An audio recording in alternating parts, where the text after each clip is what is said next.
over many, many decades. It's slowly eroding the respect for liberty.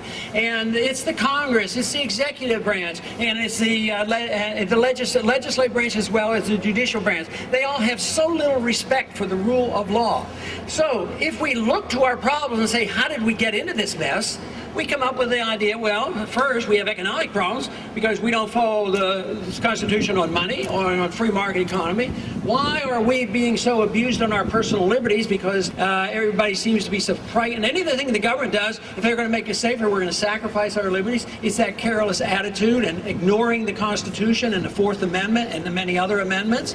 And likewise, we have not followed a foreign policy that is placed in the Constitution, which the founders told us to follow, and that is to stay out of these affairs. Now, if the answers are there, the solutions aren't that difficult. If we recognize why we're in this mess, all we have to do is put people in office who really believe and understand what the Constitution says, and that you believe will stand up and stand for the Constitution.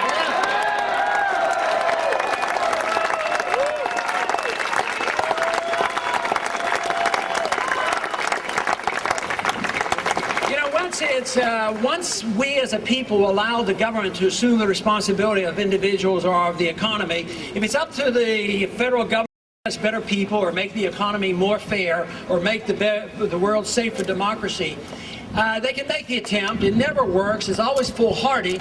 But the one real evil in this is they can't do any of that without taking away your liberties and taking away your money. That's why it has to be rejected. We were introduced to this fantastic idea of individual liberty. And a lot of people will accuse me of saying, well, you're going back to the Dark Ages.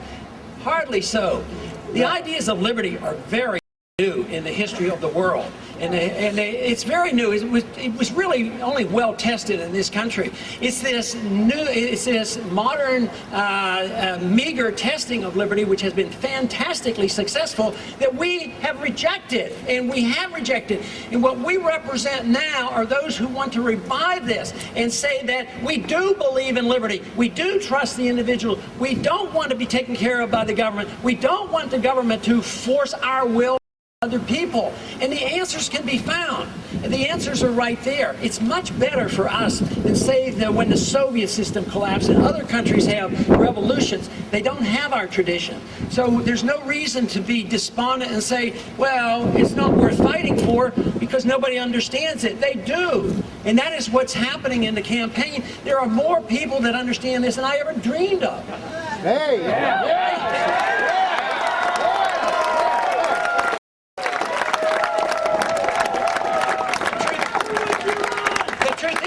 Expected 50 people here today. No, it is wonderful. There were many people who were just waiting for the opportunity to stand for these principles, and it's so delightful to see so many new people introduced and the enthusiasm of the young people, because I don't believe true revolutions come about without the young people being involved.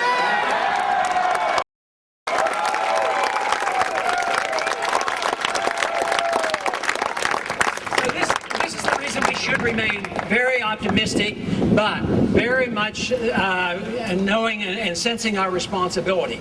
If we do nothing and we sit back and say, oh yeah, it'll work out because America's good and great and we have good laws in our books and we'll finally get some people up there that are going to do it. Won't happen. Won't happen. But I tell you what, if they hear our voice, it's going to happen. Right.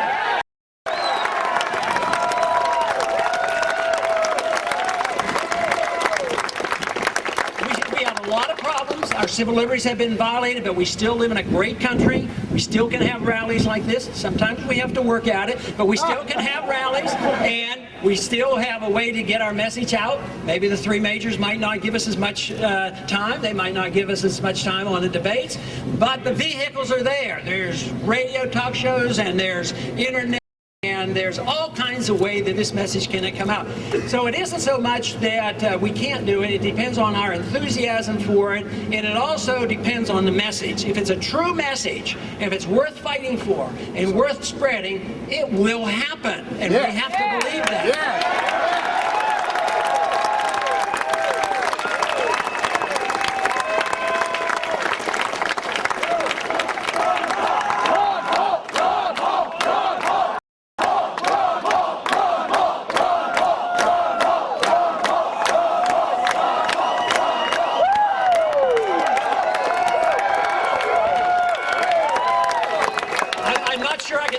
better line to end my speech. But it is very easy to conclude that there's every reason for us to continue the fight and be enthusiastic.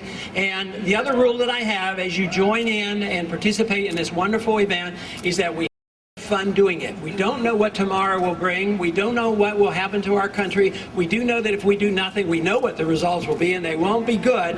But in the meantime, meet up all you can, get together, and enjoy yourselves, and we should enjoy, because when you work with people who are like-minded, even though we work with each other and we're like-minded, we're all very diverse. There's all kinds of people, I'm sure, in this audience. There are probably some people here that aren't Republicans. There are probably some people here that are probably some people who are Democrats, for all we know. There may even be an anarchist here or two.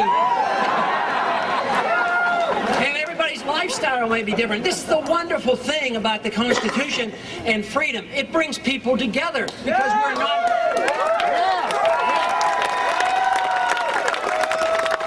going to be judgmental and tell other people how to live and what to do. And it's not judgmental about people how they live around the world. Bring people together. Socialism and welfarism and communism does exactly the opposite. It means that the government has all the monopoly control, and what we have today is sort of a pseudo-fascism where the special interests, the corporations and others who get stuff from the government, they want your money and your inflation, and they send it up there and they subsidize and they take care of the huge lobbying groups, whether it's in the medical industrial complex, the media industrial complex, the military industrial, the money industrial complex, or the mercantilistic industrial complex. They all want to control things. And the difference is when the individual is take care of it, then we don't have to compete, and that's why people come together, because we don't have to vie for it. We don't have to go to Washington and be participating in that. I have a little bumper sticker if anybody's been to my office, and the bumper sticker on my desk says, "Don't steal, the government hates competition."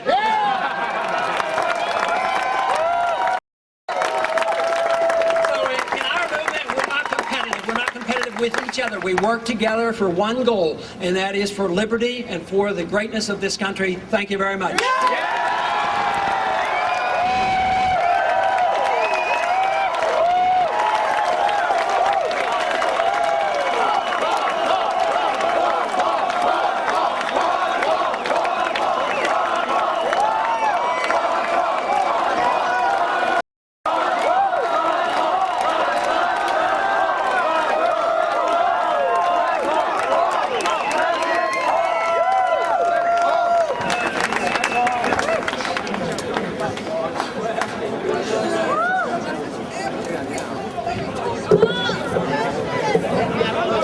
Thank everyone for coming out today to see Congressman Paul, and we hope you'll stand strong for the principles of liberty and the Constitution. Thank you very much once again.